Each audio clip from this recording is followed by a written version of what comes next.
Bienvenue à la COP16. C'est un grand plaisir de vous rencontrer. Donc, comme nous en avons discuté, vous venez de Tunisie, c'est bien cela? Oui, oui. Mon pays d'origine est la Tunisie. C'est très bien. Moi aussi, j'ai travaillé pendant environ 4 mois en Tunisie. C'était génial. Merci. Le monde est trop petit. Oui, oui. Donc, c'était une agréable surprise. Vous m'avez dit que vous vivez ici, en Arabie Saoudite, c'est bien ça? Oui. Pouvez-vous partager avec l'audience d'Alatra TV ce qui vous amène en Arabie Saoudite depuis la Tunisie? Que faites-vous ici? C'est une ambition professionnelle. Vous savez. Tout d'abord, je m'appelle Busra Alhaj Abdullah. Je suis médecin et titulaire d'un doctorat en contaminants émergents de l'environnement. J'ai obtenu mon doctorat à l'université Simon Fraser au Canada, puis j'ai terminé avec eux en tant que post-doctorante, et ensuite j'ai été élue ou sélectionnée comme leader émergente de mon pays en 2022 par l'école de gouvernance transnationale parmi des milliers. J'ai été choisie pour mon pays. Nous étions 23 leaders boursiers. Nous avons eu le plaisir de rencontrer les institutions de l'UE, les décideurs politiques de l'UE, les leaders politiques de l'UE. Nous avons échangé sur les lacunes dans l'agenda de l'ONU jusqu'en 2030. Nous avons également discuté avec des leaders de l'Union africaine. Donc, c'était vraiment des retours constructifs et des échanges entre tout ce monde dans les institutions de l'UE. Ensuite, j'ai été manager et en poste de post-doctorante à l'agence de recherche en Tunisie. Puis, je suis venue ici en tant qu'experte en gouvernance de l'environnement et du changement climatique et en durabilité, travaillant avec MIWA et aussi des entreprises comme Palladium. Nous essayons de construire une meilleure feuille de route pour les citoyens ici et de mettre en avant les indicateurs de qualité environnementale. Comment nous pouvons garantir ou suivre les progrès en Arabie Saoudite en termes de qualité et de bien-être des personnes et de meilleure vie aussi, parce que, vous savez, tout est connecté, n'est-ce pas? C'est pourquoi je suis en Arabie Saoudite. J'ai commencé en février et maintenant je suis à la COP16, puisque je fais partie du comité des sciences et technologies qui a mené la révision des travaux du comité scientifique. Je fais partie des personnes qui ont examiné le contenu scientifique concernant la zone verte, et j'essaie d'apprendre de chaque pays, de chaque intervenant, de chaque acteur, de chacun, je veux dire, de sponsors, des investisseurs, même de la communication des médias. Parce que, vous savez, la communication scientifique est la clé pour, je veux dire, pour délivrer des messages lors de grands événements comme la COP16 et la COP29, comme cela a eu lieu en Colombie. Donc, je suis ici avec vous. J'ai été ravie de vous voir parce que je sais que vous travaillez aussi en Tunisie. Telle est donc la raison de ma présence ici. Vous êtes membre du conseil scientifique de l'Arabie Saoudite? Oui. Si je ne me trompe pas. Oui.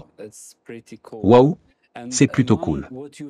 Et parmi ce que vous avez vu à la COP16, quelles sont les 2 ou 3 principales découvertes, produits ou solutions scientifiques que vous avez vues ici, de votre point de vue? C'est ma première fois à la COP, vous savez.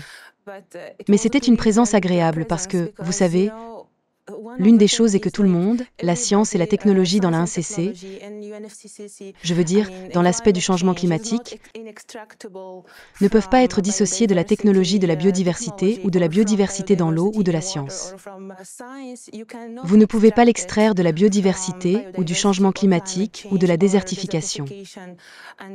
Et c'est au cœur des choses à la COP16, parce que tout le monde est impatient de travailler ensemble en synergie avec le trio des conventions de Rio de l'ONU. Vous voyez, j'ai vu des gens parler d'une meilleure intégration des politiques dans les agendas. J'ai vu des gens parler des interfaces des plateformes scientifiques et comment elles sont adaptées au pays. Comment les nations peuvent être mieux servies. J'ai aussi vu des dispositifs, et l'un des dispositifs était Cumulus. Si vous mentionnez la technologie, je veux dire dire que Cumulus est une start-up tunisienne qui s'étend maintenant dans le monde, n'est-ce pas?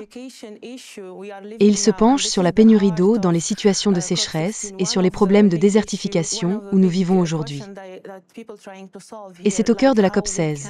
L'une des grandes questions que les gens essaient de résoudre ici, c'est comment nous pouvons servir les gens avec la science et la technologie, comment nous pouvons mieux les fournir, comment nous pouvons être résilients en termes d'eau principalement. Je pense qu'il y a beaucoup de choses à venir. De la transformation de l'air en gouttes d'eau, comme l'a fait Cumulus et beaucoup d'autres. Il y a beaucoup d'autres startups qui travaillent pour construire la résilience des nations et essayer de résoudre des problèmes ici. D'accord. Merci. Oui, c'est l'entreprise que vous avez mentionnée. Je me souviens de votre question à ce moment-là.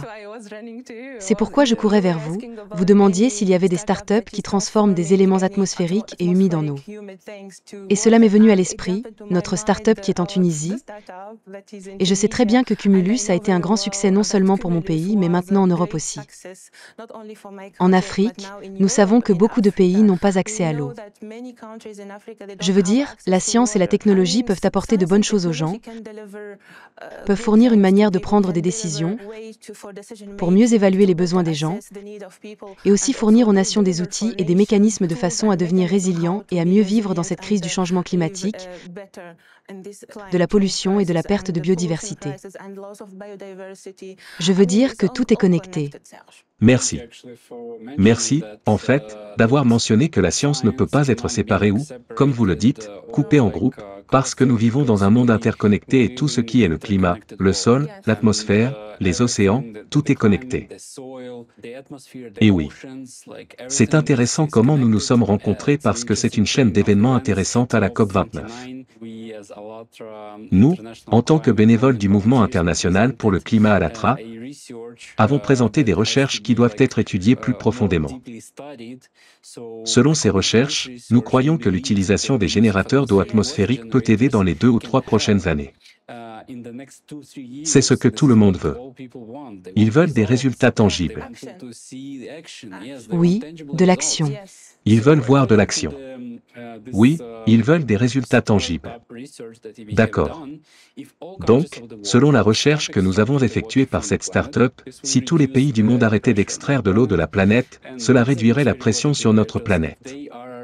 Et ces générateurs d'eau atmosphérique, s'ils sont utilisés au niveau gouvernemental, si nous prenons de l'eau de l'air, cela aidera à nettoyer l'océan du plastique, cela aidera à réduire les pluies indésirables. Et c'est la question que je posais aux membres du panel de discussion lors de l'un des événements. Et puis vous êtes arrivés, on peut en parler. Donc, je comprends que vous avez besoin de plus de temps, car les questions scientifiques ne peuvent pas être répondues comme ça, spontanément. Mais quel est votre avis? Qu'en pensez-vous? Théoriquement, même si nous essayons de proposer cela au Conseil scientifique d'Arabie Saoudite, ou à de nombreux pays, ou ailleurs, où nous pouvons créer une start-up comme l'entreprise tunisienne. On pourrait éventuellement organiser un événement avec des producteurs de générateurs d'eau atmosphérique pour unir les forces et étudier comment cela peut être bénéfique. Quel est votre avis là-dessus? Comment pouvons-nous faire avancer cela? Je pense que Cumulus le fait déjà, n'est-ce pas? Je sais qu'Ehab a rencontré le président de la France en Arabie Saoudite il y a quelques jours. Oui. Donc, il pense définitivement de la même manière à s'étendre vers les pays ayant moins de ressources en eau naturellement. Et aussi vers ceux où on met beaucoup à l'épreuve les nappes phréatiques, n'est-ce pas? En parlant de manière générale, la science et la technologie peuvent offrir mieux et plus que cela. Cumulus n'en est qu'un exemple. Mais si vous résumez et investissez davantage dans des idées et vous êtes conscient de la responsabilité que la science et la technologie peuvent prendre sur leurs épaules pour résoudre les problèmes et les besoins des gens, alors nous pourrons offrir plus pour l'eau, pour les lois de traçabilité de la biodiversité, pour la qualité de vie, pour l'amélioration ou pour n'importe quoi d'autre. Donc, je pense que la science et les technologies sont les choses avec lesquelles nous devons vivre maintenant et pour toujours. Nous ne pouvons rien faire sans la science. Même pour les politiques, même pour maintenant, pour négocier avec les comités de science et de technologie. Je veux dire que tout est basé sur la science. Tout est basé sur la science, n'est-ce pas? Et ensuite, essayer d'utiliser cette base scientifique et technologique pour prendre de meilleures décisions par des décideurs. Merci beaucoup. Eh bien, c'est en fait ce que nous avons vu à la COP28 à Dubaï, à la COP29 à Bakou, maintenant à la COP16, à Riyad, en Arabie Saoudite. Les gens veulent de l'action. Les gens veulent des décisions. Les gens veulent que lors de la cérémonie d'ouverture, le président de la COP, le secrétaire de l'INCC et M. Johan de l'Université de Stockholm disent tous que nous sommes presque arrivés au point de non-retour. Il serait donc probablement bon que nous commencions enfin à faire quelque chose.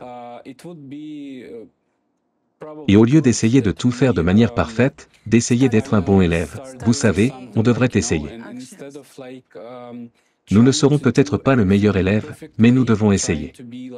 Nous devons essayer, oui. Même si nous faisons 500 erreurs, 1000 erreurs, apprenons et corrigeons-les. Parce qu'il semble que nous n'avons pas beaucoup de temps et presque rien à perdre. Et si nous avons, comme vous l'avez dit, 5 ans, si la progression climatique continue ainsi chaque année, elle va doubler, tripler, quintupler. Le nombre de tremblements de terre, d'inondations. En ce moment, pendant que nous parlons, nous venons de discuter de l'inondation. Libye. En Libye, des fortes pluies en Tunisie. Et des incendies de forêt. Des conditions météorologiques extrêmes. Partout, partout. Merci beaucoup d'avoir partagé cela. J'espère que nos spectateurs approfondiront le sujet. Et pour conclure, j'aimerais vous demander si vous pouvez souhaiter quelque chose ou vous adresser aux personnes ou aux pays qui font déjà face aux conséquences du cerbère climatique, aux sécheresses, aux inondations, à ceux qui ont peut-être perdu leur maison ou des êtres chers. Quel pourrait être votre message à ces gens? Je pense que mon message serait adressé au gouvernement. En fait, je ressens toute l'empathie pour ce que les gens traversent maintenant, que ce soit en Espagne récemment avec les inondations et maintenant avec la Libye qui vit la même chose. La Libye a subi cela 2 fois consécutivement en moins de 6 mois.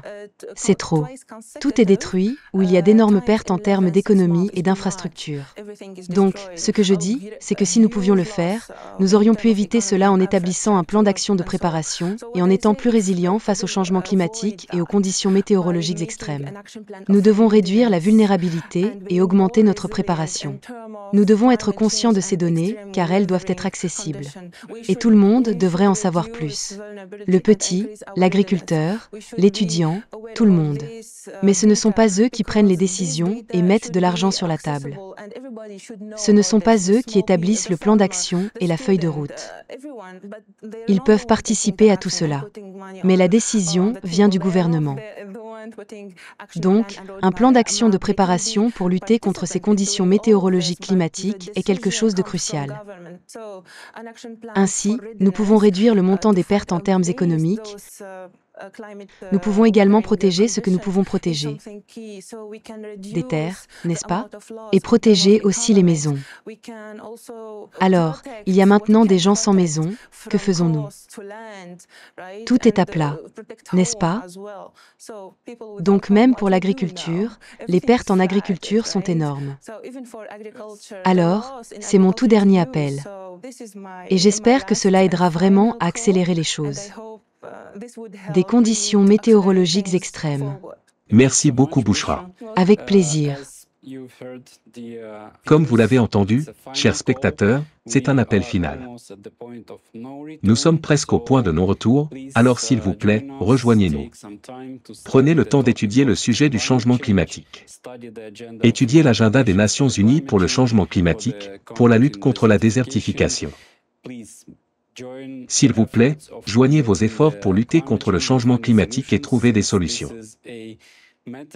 Puisque c'est une question de sécurité intergouvernementale mondiale et nous devrions tous participer pour garantir l'avenir de nous-mêmes et de nos enfants.